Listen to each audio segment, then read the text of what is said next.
Good day, ladies and gentlemen, and welcome to Red Violet's third quarter 2025 earnings conference call. At this time, all participants are in a listen-only mode. Later, we will conduct a question-and-answer session, and introductions will follow at that time. As a reminder, this call is being recorded. I would now like to introduce your host for today's conference, Camilo Ramirez, Senior Vice President, Finance and Investor Relations. Please go ahead. Good afternoon and welcome. Thank you for joining us today to discuss our third quarter 2025 financial results. With me today is Derek Dubner, our Chairman and Chief Executive Officer, and Dan McLaughlin, our Chief Financial Officer.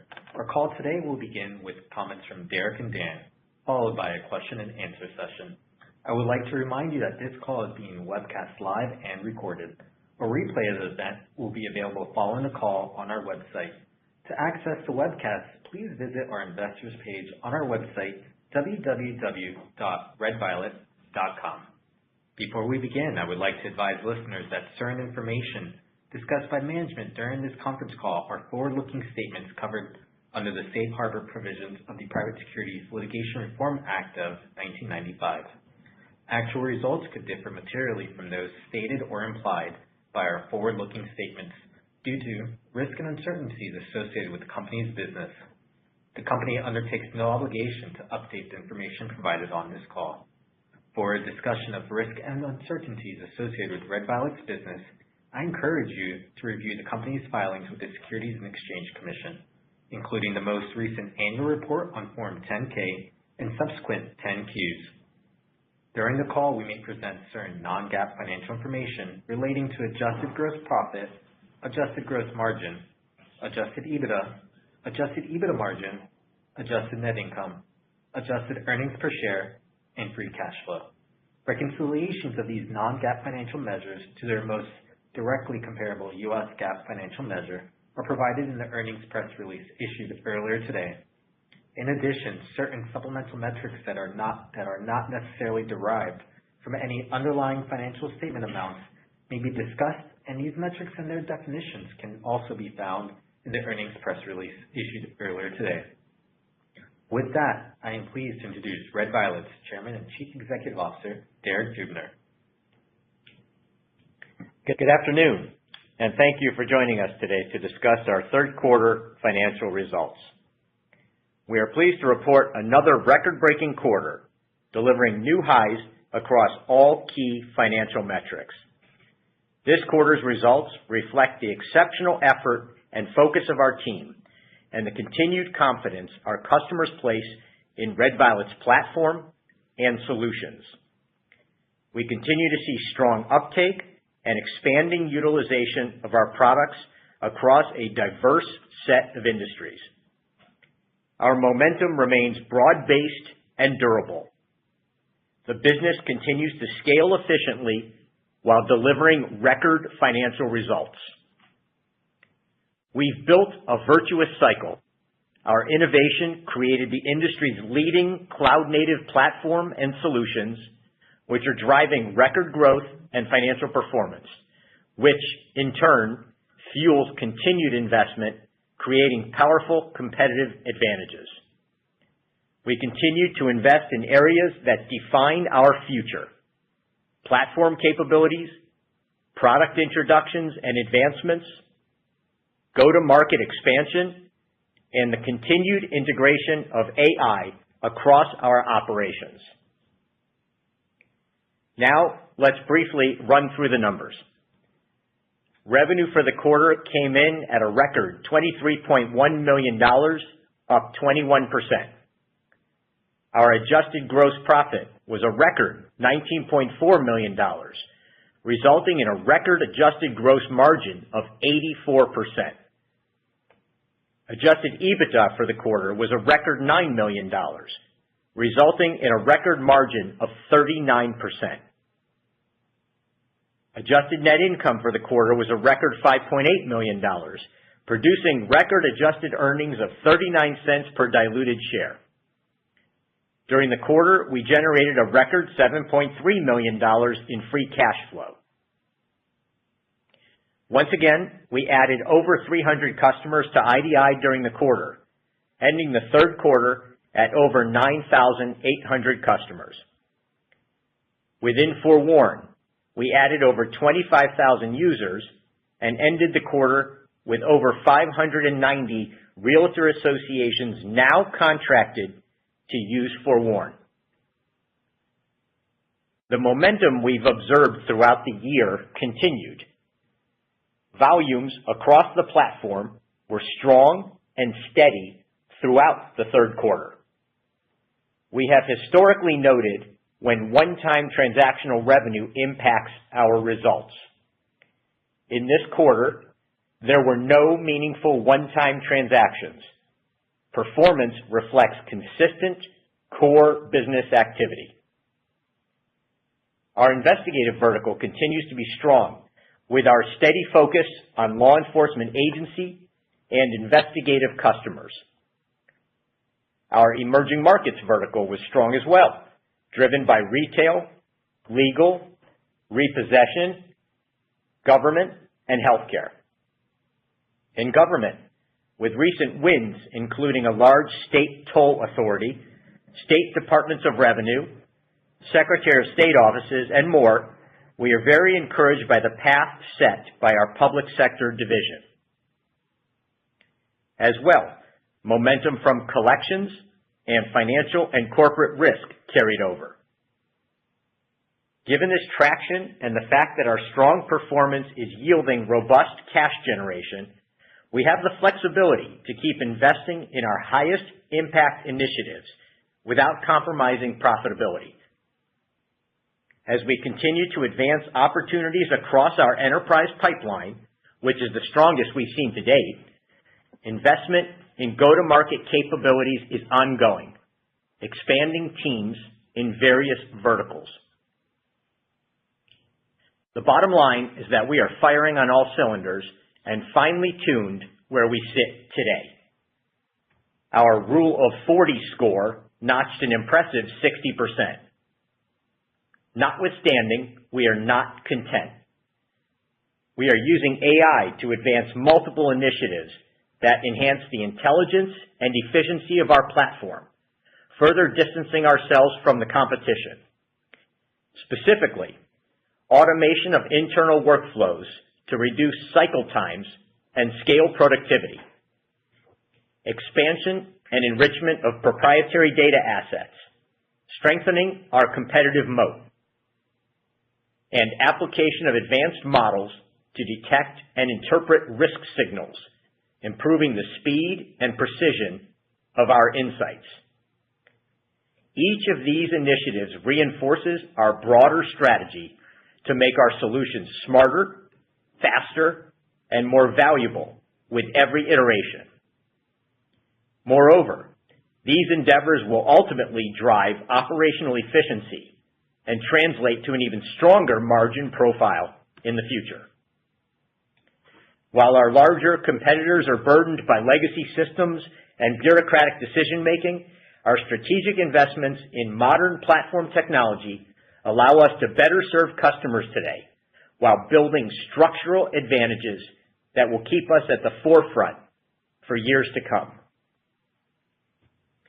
Finally, we announced a $15 million increase to our share repurchase program. We had approximately $3.9 million remaining from our previous authorization, and given the healthy balance sheet growth, notwithstanding our continued investment in our business, we believe the share repurchase program is an important element of our broader capital allocation strategy. In the third quarter, we purchased 15,437 shares of common stock at an average price of $42.26, and to date, in totality under the program, we have purchased 553,921 shares at a weighted average price of $20. Now, I'll turn it over to Dan to discuss the financials. Thanks, Derek, and good afternoon, everyone. We are pleased to report another exceptional quarter, extending the strong momentum established in the first half of the year. we achieved new highs across all key financial metrics, underscoring the scalability, efficiency, and durability of our business model. Our sales pipeline continues to expand, with an increasing number of larger customer wins across our verticals. With this momentum and disciplined execution, we remain confident in our ability to deliver a strong finish to the year. Turning now to our third quarter results, for clarity, all the comparisons I will discuss today will be against the third quarter of 2024, unless noted otherwise. Total revenue was a record $23.1 million, up 21% over the prior year. We generated a record $19.4 million in adjusted gross profit, delivering a record adjusted gross margin of 84%, up 1 percentage point. Adjusted EBITDA came in at a record $9 million, an increase of 35% over the prior year, producing a record adjusted EBITDA margin of 39%, up 4 percentage points. Adjusted net income increased 75% to a record $5.8 million, resulting in record adjusted earnings of 39 cents per diluted share. Turning to the details of our P&L, as mentioned, revenue for the third quarter was $23.1 million, with balanced growth across verticals.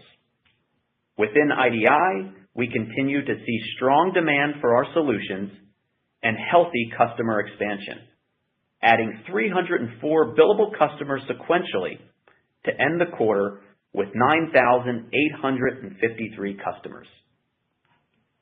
Our investigative vertical continues to perform exceptionally well, reflecting sustained demand from both new and existing law enforcement agencies and investigative customers. Growth was driven by higher transaction volumes, new customer wins, and deeper integration of our solutions into customer workflows. Our emerging markets vertical delivered another strong quarter, with the retail, legal, repossession, government, and healthcare industries all contributing meaningful growth. Demand across these industries underscores the versatility of our platform and its ability to address a diverse range of use cases. Collections delivered another quarter of strong performance, marking its second consecutive period of high teens revenue growth. The steady recovery within collections continues to build momentum, and we believe we are well positioned to capture further growth as a trusted leader in this space. Our financial and corporate risk vertical delivered strong growth this quarter, driven by solid performance across our core financial services customers and continued traction within the background screening industry. Over the past year, we have expanded our presence in this space through targeted product innovation and enhanced go-to-market execution, resulting in several significant new customer wins, including a recent contract with one of the largest payroll processors in the country. The return on these investments is increasing, further strengthening our position in the market and driving continued company-wide growth. Lastly, IDI's real estate vertical, which excludes FOREWARN, experienced a slight year-over-year decline as high home prices and interest rates continued to pressure affordability and weigh on housing activity. Turning now to FOREWARN, which continues to strengthen its position as the leading proactive safety tool for real estate professionals. Revenue grew at a solid double-digit percentage rate, driven by ongoing adoption and engagement across realtor associations. During the quarter, we added more than 25,000 users and now have over 590 associations contracted to use FOREWARN. Contractual revenue accounted for 75% of total revenue in the quarter, down 2 percentage points from the prior year. Gross revenue retention remains strong at 96%, improving by 2 percentage points over prior year. Moving back to the P&L, our cost of revenue, exclusive of depreciation and amortization, increased $0.3 million, or 9%, to $3.6 million. Adjusted gross profit increased 23% to a record $19.4 million, resulting in a record adjusted gross margin of 84%, up 1 percentage point from the prior year. Our sales and marketing expenses increased $0.6 million, or 12%, to $5.4 million for the quarter, driven primarily by higher personnel-related expenses. General and administrative expenses increased $0.8 million, or 13%, to $6.8 million, reflecting higher personnel-related costs. Depreciation and amortization increased $0.3 million, or 11%, to $2.7 million for the quarter. Net income increased $2.5 million, or 145%, to $4.2 million for the quarter. Adjusted net income increased $2.5 million, or 75%, to a record $5.8 million, resulting in record adjusted earnings of 39 cents per diluted share. Moving on to the balance sheet, cash and cash equivalents were $45.4 million at September 30, 2025, compared to $36.5 million at December 31, 2024. Current assets totaled $58 million, compared to $46.2 million at year-end, while current liabilities were $6.9 million, down from $10.3 million. We generated a record $10.2 million in cash from operating activities in the third quarter, compared to $7.2 million in the same period last year. Free cash flow for the quarter was a record $7.3 million, a 51% increase from $4.8 million a year ago. We purchased 15,437 shares of company stock at an average price of $42.26 per share under our stock repurchase program during the third quarter. On November 3rd, 2025, the board authorized a $15 million increase in the company's stock repurchase program. Currently, we have $18.9 million remaining under the repurchase program. In closing, our third quarter results reflect another period of consistent execution and profitable growth. We continue to extend our leadership across markets, deliver record performance, and strengthen our foundation for long-term value creation. We remain confident in our ability to close out 2025 as another record year for Red Violet. With that, our operator will now open the line for Q&A. Thank you. At this time, we will conduct the question and answer session. As a reminder, to ask a question, you will need to press star 11 on your telephone and wait for your name to be announced. To withdraw your question, please press star 11 again. Please stand by while we compile the Q&A roster.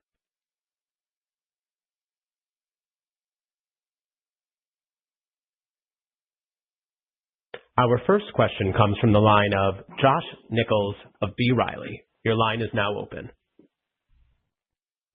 Yeah, thanks for taking my question. Great to see another record quarter. A lot of good things to unpack with the record EBITDA margins, bumping right up against 40%. You're hiring, the share buyback, clearly indicating that you have some really good confidence about the trajectory the business is on. You mentioned two big wins, the toll authority and then the large payroll processor. Maybe if you want to just give us a little bit more detail about some of the traction you're seeing in those larger public and enterprise sector customers and how you see that playing out over the coming months and throughout next year. Sure. Thanks, Josh. Derek here. Nice to talk to you. As you know, for the last 18 months or so, we've been investing in our public sector division and our background screening solutions. We've brought a number of new products to market and have built in some really differentiated capabilities in the platform to serve those markets. And we've also invested in our teams. We've surrounded a number of thought leaders with some very terrific individuals to go to market and penetrate those markets. And, given that those are a little bit of a longer sales cycle, it's nice to see that in the last 6 months or so, we're really starting to see the green shoots. We did win one of the larger state toll authorities against a very large competitor, and they clearly saw the differentiation in our products and our solutions in testing. And so we're very excited about that. As I mentioned, we're also winning at a number of departments of revenue and secretaries of state for a number of very interesting use cases across the public sector. And these are wins that we can model and duplicate across the country. So we're very excited about those opportunities. In payroll processing and in the background screening area, as we mentioned, we did enter into a multi-year contract with one of the largest payroll processors. And we're very excited about that opportunity, and we are also testing with others of the same size in both public sector and background screening. So, yes, you can hear our confidence. We are very pleased with the results. We are, as I mentioned, firing on all cylinders and extremely excited about 2026, where those larger opportunities are there for us to win. Mm-hmm. Thanks. And then just diving in on that, I mean, to win this large toll award, pretty significant here, and you made a point that you think this is replicable. Any kind of color that you could give us on, how many of these large toll authorities or payroll processing background screeners are and the opportunity to win those in terms of the addressable market? Yeah, Josh. Hi, this is Dan. Thanks for the question. So, look, when we talk about public sector, and Derek gave some color about being able to potentially leverage that win and replicate it across a number of states, right? I mean, at this point, probably every state in the country has, some kind of size toll authority, whether that's more of a jurisdictional local size or across the whole state. So we think that market is substantial, and we've only just tapped the surface, obviously announcing, one of the larger wins, but, there's at least 49 other states to kind of figure out and go after, which is great. When we talk about the background screening industry, that is just an enormous industry. We spent the last, 18 to 24 months, as Derek talked about, really building out our product suite, our team, our go-to-market strategy, and the opportunity pipeline that has developed over the last 12 months, and the conversion of that pipeline to win in the last 6 months, including one of the largest payroll processors in the country, is just extremely exciting. As you can imagine, you could probably name off a handful of the large payroll processors, right? There's some really big players in the space. And then there's a broad range of what I would kind of consider kind of the medium range. So we're just getting started in both of those. And, today, the revenue from those two areas has not been a meaningful contributor to our growth. And that's what makes us so excited going into 2026. As these start to develop, as the contracts come to fruition, the volumes take shape, we're extremely excited about what this will allow us to accomplish in 2026 with landing these and additional over the course of the near and medium term. Appreciate it. Thanks. I'll hop back in the queue. Thanks, Josh. Thank you, Josh. Thank you. Our next question comes from the line of Eric Martinuzzi of Lake Street Capital Markets, LLC. Your line is now open. Yeah, Mike, congrats on the strong quarter as well. I wanted to dive into Forewarn. You had a nice expansion there in the number of realtor associations using Forewarn. I think you've said in the past that there's roughly 1,100 realtor associations nationwide, and we're now at over 590 of them that are Forewarn customers. Curious to know if you've had any renewals in that install base, and then what's been sort of the ability to raise ARPU on that install base, and if you have a plan to add additional features, functionality, where that could be a potential on renewal for that install base. Yeah, Eric, thanks. This is Dan, and appreciate the question. Yeah, one of the great things that we've seen in Forewarn since we brought this to market, call it 5 or 6 years ago, is that the uptake within the associations and the continued renewals and usage and increase in usage in the user base has been amazing. And so, yes, we've seen a number of renewals over the last 5 years. Most of the contracts are 1 to 2 year agreements. Some are a little bit longer than that. So we've been through a number of renewal cycles with great retention, obviously, across the board. And, we do have some escalations, within some of those agreements from year to year. But we've been really focused on going out and grabbing market share and haven't spent a tremendous amount of time at looking at kind of optimizing the price point. We think we've done a good job. We feel that we're priced very well in the market. But we do have the ability with renewals and continued expansion to increase prices as we move to newer associations and as we come up for renewals. And Eric, this is Derek. You're absolutely right that with an installed base of close to 400,000 users, it's an incredible asset. They are the type of users that interact very frequently. We've priced Forewarn intentionally to be unlimited searches for the safety of the individual professionals so that they search each and every time they're contacted by a prospect to verify identity.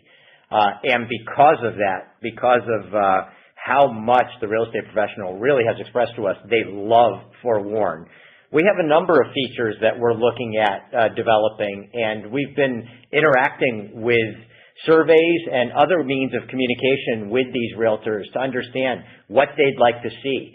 And that is definitely informing the product roadmap around Forewarn's additional features. And of course, then, there comes the opportunity to build in some pricing around some excellent features above and beyond. I understand. The growth in the IDI side of the house, I know not all customers are created equal, but it was relatively similar number of customers. You added 308 customers in Q2 and 304 customers in Q3. What does the pipeline look like for Q4? So yeah, the pipeline for what I would say is the next, call it 2, 3, 4 quarters is extremely strong, and we're very excited about the larger opportunities within that pipeline. And of course, we've made mention on some of those larger opportunities that just fell in, and we've contracted here recently in the third quarter and subsequent to the third quarter. So one thing I will say is, and as fourth quarter. We do have what I would consider a seasonal slower quarter in regards to less business days in November and December. 20% or so of our business is still transactional revenue. So we do see a little bit of seasonality just from less business days when you look at the holidays in November and December. So, we're very excited about the continued onboarding and that pipeline of customers. But from a sequential basis, the expectation is you wouldn't necessarily see another 300 in incremental or sequential growth in customers. But compared to fourth quarter of last year, we're confident that you'll see some really strong growth within the customer base. Got it. You started to touch a little bit there on my gross margin question, and I was looking back a year ago. You were down sequentially on gross margin, and I think it was tied to the transaction volumes. Is that your expectation here in Q4 of 25 versus Q3 of 25? You're saying sequentially on the gross margin number, whether the expectation is we would be a little down or consistent? Correct. Yeah. The expectation for us is that, we continue to have, incredible leverage at that gross margin level. It's a relatively fixed cost of revenue for us. So we would think that Q4 at this point would be in line with what we've seen in Q3, right around that 83 to 84%, call it 82, 83, 84% gross margin level. Got it. I said that was my last, but I got to ask you on the buyback. Your average price on the repurchases in Q3 at $42.26. Looking at the stock today at $54.53, is the current share price attractive to the management team and the board? I would say yes, it is attractive to the management team and the board. We're very excited about what we've built. We know that we have differentiated assets in our platform and our solutions that are clearly have competitive advantages over the competition. And for us, it's just a matter of the continual customer realization of that in the marketplace. So, and we haven't even talked about the new product roadmap and all the things that we're working on. So, we're extremely excited for 26, 27 and beyond. And, make no mistake, our best use of capital is investing in this business because of the enormous opportunities at our foot right in front of us. But to have the buyback as just one more essential tool in the toolbox of the capital allocation strategy, we believe that it has served us very well. We've been very opportunistic, and we believe that should we use any of those dollars and buy back our stock, that we'll look back 2 years from now and we'll feel the same. Thanks for taking my question. Thank you, Eric. Thank you, Eric. Thank you. This concludes the question and answer session. I would now like to turn it back to Derek Dubner for closing remarks. To close, Red Violet continues to execute exceptionally well, operationally, financially, and strategically. We are performing with focus and precision against a strategy designed to sustain growth, expand profitability, and deepen our competitive edge. With a talented team, a scalable model, and clear strategic direction, we remain confident in our ability to continue creating meaningful value for our customers and shareholders. Thank you for your participation in today's conference. This does conclude the program. You may now disconnect.